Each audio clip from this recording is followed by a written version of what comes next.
Thank you so much for clicking on my video, and if you're returning, welcome back to my channel. Today is our first Sussex scroll of the week.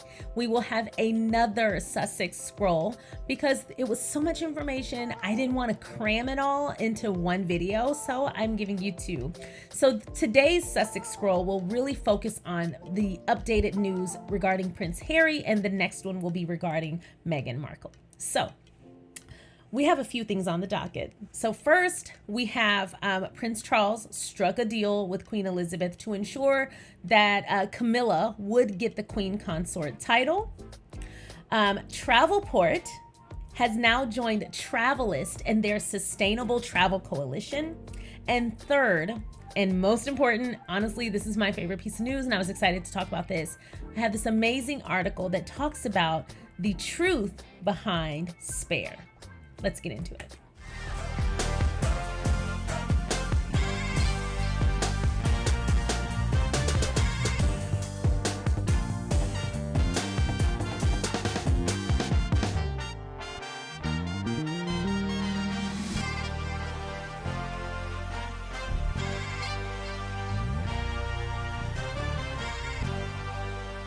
Once again, thank you so much for clicking on my video. If you have not already, feel free to go ahead and like this video. Thank you so much for being a member and for all that you do.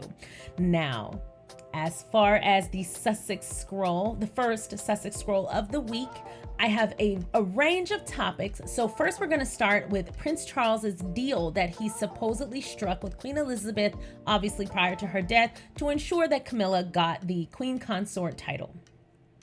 I'm gonna go ahead and share my screen. Now, I found this article in Marie Claire, which is one of my favorites, and the title of the article is Prince Charles struck a deal with Queen Elizabeth to ensure Camilla's title would one day be queen. And this is according to a new book. This article was written by Rachel Birchfield, which we've used her content before, so feel free to show her some love if you decide to look at the article on the original source page, which I always ask to give it more traffic. When Prince Charles married Camilla Parker Bowles in 2005, it was understood that when Charles took the throne, her title would be Princess Consort. Then, in February of this year, exactly 70 years since taking the throne herself, Queen Elizabeth announced in an unprecedented statement that it was her sincere wish that Camilla would be known as Queen Consort, the ultimate seal of approval for Camilla, who was once widely condemned for her extramarital affair with the Prince of Wales. But according to a new book by veteran royal biographer Christopher Anderson, we've been hearing a lot from him lately, there was more to that statement than meets the eye. And according to Us Weekly, the deal brokered involved Prince Andrew. Quote, "You may recall that Prince Andrew was enmeshed in the Jeffrey Epstein case," Anderson tells the outlet, while promoting his new book, The King, the Life of King Charles III, out November 8th. Charles was instrumental in making sure that with Prince William's backing, that Andrew was more or less drummed out of the family. Just in case you don't remember though, how could we forget? Andrew was accused of SA and was ultimately stripped of his royal patronages and military titles in January of 2022, months after accuser Virginia Giuffre filed a lawsuit against him. The next month, Andrew settled the lawsuit allegedly with financial help from his mother, Us Weekly reports.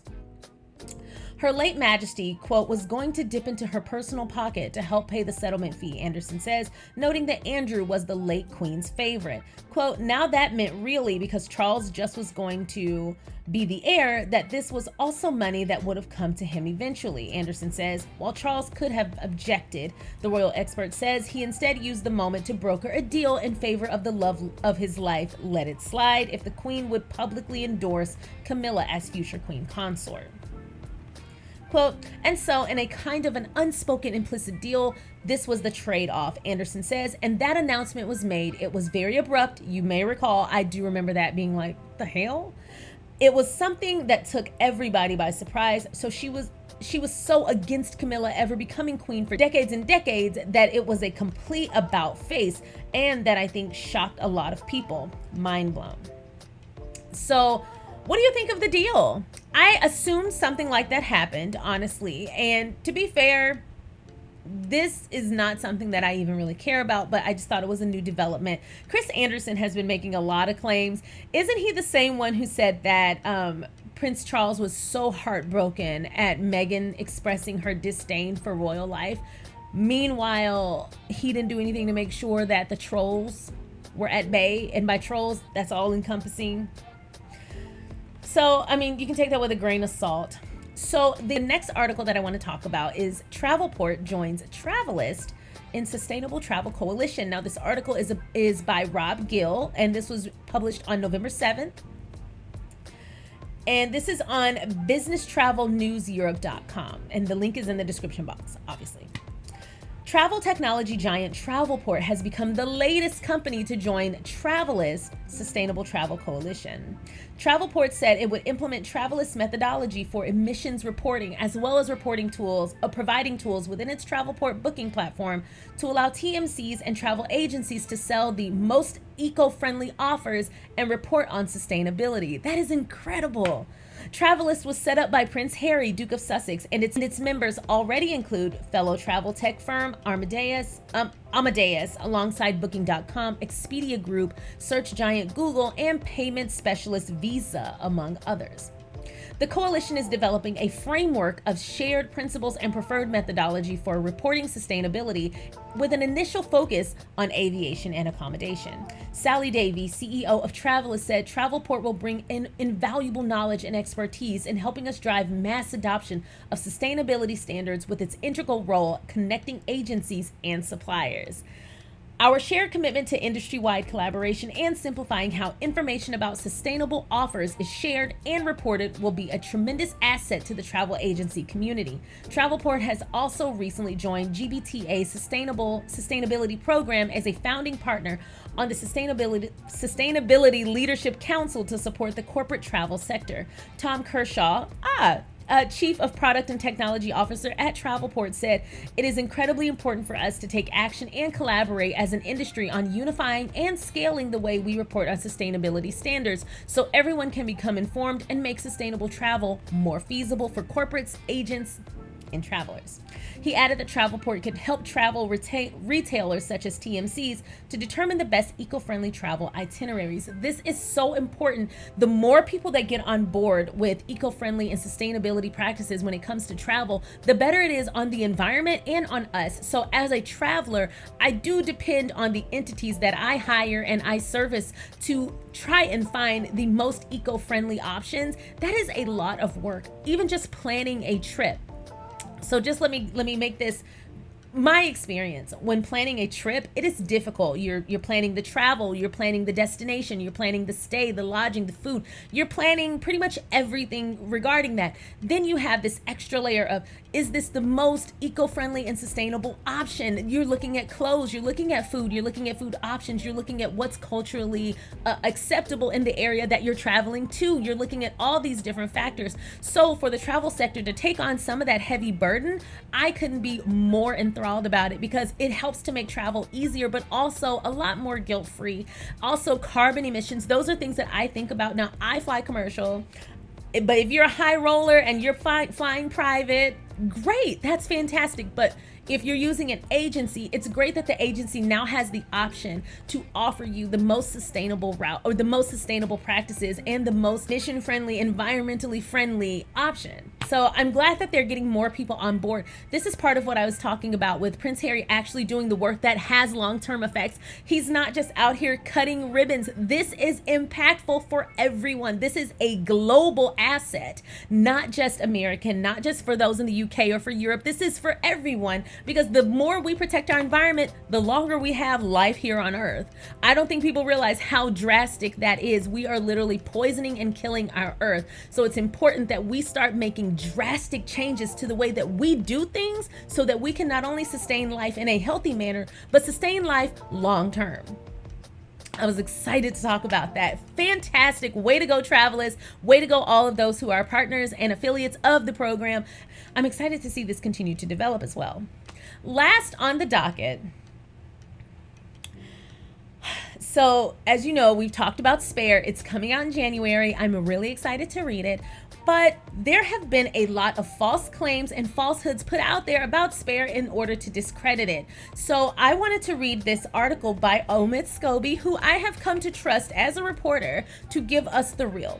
Now, this is on Yahoo News, and the title of this article is "The Media Has Got It All Wrong About Prince Harry's Memoir. Here's the real truth about Spare." So I'm only going to read a bit of this because this is such an important article. I want it to get every bit of traffic it possibly can. So it starts off, for a word frequently used to describe Prince Harry by the royal family and British media since his birth 38 years ago, it's ironic that the same two groups had the most outrage about the Duke of Sussex's decision to name his forthcoming memoir Spare. Royal sources, aka anonymous palace aides, media pundits, and newspapers wasted no time sharing breathless outrage after publisher Penguin Random House revealed the tome's title, steely-faced cover, and January 10th release date. Malevolent, cruel, playing the victim once again, and Queller's surprise, all Meghan's doing, were just some of the angered reactions. Of course, calling the book Spare, a decision made by Prince Harry early on in the process, shouldn't have come as a huge surprise. It's a punchy choice, but for a word that has trailed Prince Harry like a shadow, being the Spare was one of the most defining aspects of his royal existence. Leaning on the derogatory moniker for a title is Harry finally owning the term after a lifetime of being called it. For the family business, Harry's position as the heir's spare saw him take on the compulsory role of Royal Support Act at an early age. With no real defined job, the firm mostly needed one thing from him: to support his most important older brother, Prince William. It's a bizarre and somewhat cruel existence, the outcome of a system built on hereditary privilege, and in many cases, it's also a curse. Princess Margaret's life as the Queen's Spare was riddled with drug abuse and alcoholism, and Prince Andrew's life, well, the less said about that, the better. I know that's right, Omen. A spare also carries a purpose rarely acknowledged by any royal or palace official. The resident scapegoat to protect the crown and higher-ranking family members. Collateral damage when blame or distraction is needed. To those who have followed the royal beat closely enough, the coincidental timing of certain revelations or stories about Harry have already highlighted this. It'll be interesting to see how Spare, which doesn't shy away from this specific burden, describes these moments. So far, only the smallest official details about the book's 416 pages have been released by the publisher. They describe Spare as a title written with raw, unflinching honesty, a book that is filled with insight, revelation, self-examination, and a hard-won wisdom. I'd expect nothing less from prolific ghostwriter J.R. Muringer, who is famous for encouraging his subjects to switch on the lights in the darkest parts of their story.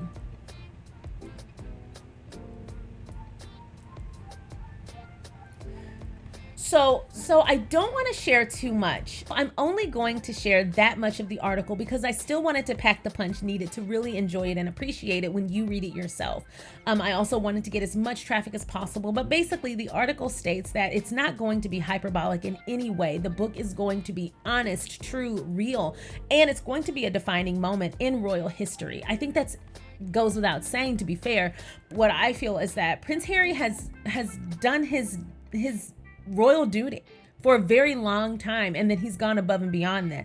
I think when it comes to the nature of his role, I don't think that role has ever been truly defined, and I don't think that role has ever really been truly useful, to be honest, because if you need a scapegoat in your family, maybe you need to look at the family dynamics and what the fuck your family's doing. I think that's more so the concern I would have. If my family or my organization needed a scapegoat, needed a fun with Dick and Jane moment, if it needed a scapegoat, I need to look at the way my operation is running. It's not running for the betterment of society if we always need someone to dump on. We always need distractions. People need to be held accountable, and a leader is someone who is accountable. If your leader needs a scapegoat, you don't have a leader, you have an adult baby. So I'm glad that Prince Harry is reclaiming his time, and he is taking ownership of something that was always meant to be hurtful and always meant to be dismissive towards him, and his impact on history, not just royal history, but he is a historical figure. Meghan is a historical figure. The moves they've made in just this year alone have already been impactful. Earlier in the video, we talked about what's going on with Travelist and Travelport and what that will do for sustainability and longevity in the travel industry for our environment. Those things are important. We've talked so much about what they've done for individual charities, large charities, the initiatives they themselves have started, the things that they have continued to do. I think that a big part of Invictus, outside of it being military oriented, a big part of Invictus is taking those that the world often forgets, thanks for their service, but doesn't actually reward for their service, injured veterans, and they put them on this international platform to show appreciation for them. Who does that sound like? Someone who has been in service to an organization, an entity, a thankless job with no reward, often forgotten about and used as a scapegoat. Or we lean on our veterans to say, oh, well, you know, veterans keep us safe, but are we actually taking care of our veterans? That's my favorite part of Invictus, is the fact that it starts those conversations. It starts those conversations about how we take care of our veterans and the honor that we should be placing on our veterans who do keep us safe, who do maintain order for us. That is necessary. And the fact that he does not forget the forgotten is something I've always found to be extremely impressive. Beyond that, though, who else does that sound like? The Spare. The Spare. I work hard to do all the things in the background so that someone else can get the honor and glory. And although my efforts are appreciated, I'm never rewarded for them. I'm never acknowledged for them. I'm dismissed. I'm told to get over it. I'm told this is what you signed up for, but it isn't. He was born into something that he never would have consented to being in. And when he got his wings, boy, did he fly.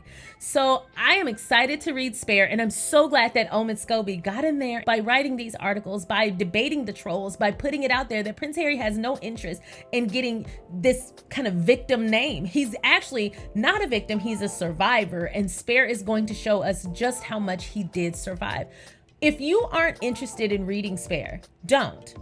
But you can't tell other people not to read it. You can't tell other people, oh, well, he's lying. You don't know this man. And that's probably the part that bugs me the most regarding anyone who calls Prince Harry and Meghan liars. You are asking to defend an institution as old as damn time, who have been known for their corruption, their lying, and their smoke and mirrors. And you yourself are dying on a hill to argue with someone who was literally born in it, has had access to it that you couldn't even imagine. And you yourself, from Joe Schmo, wherever the fuck, think it's up to you to discredit someone who literally knows what he's talking about because they're actually his family.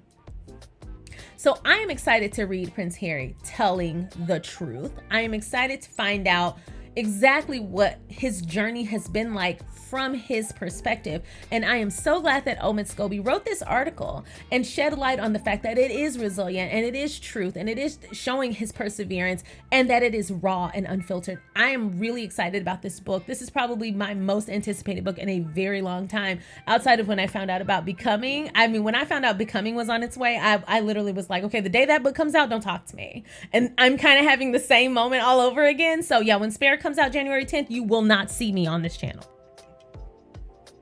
I'll see you later. So that's all I've got for you today. Don't forget to check out my next Sussex scroll, which will be all about Meghan. I'm excited to talk about some of those hot topics. For now, I must bid adieu. Thank you so much for watching this video. Feel free to like this video, subscribe, and use the links in the description box to check out the articles firsthand and to finish that Omid Scobie article. It is so good.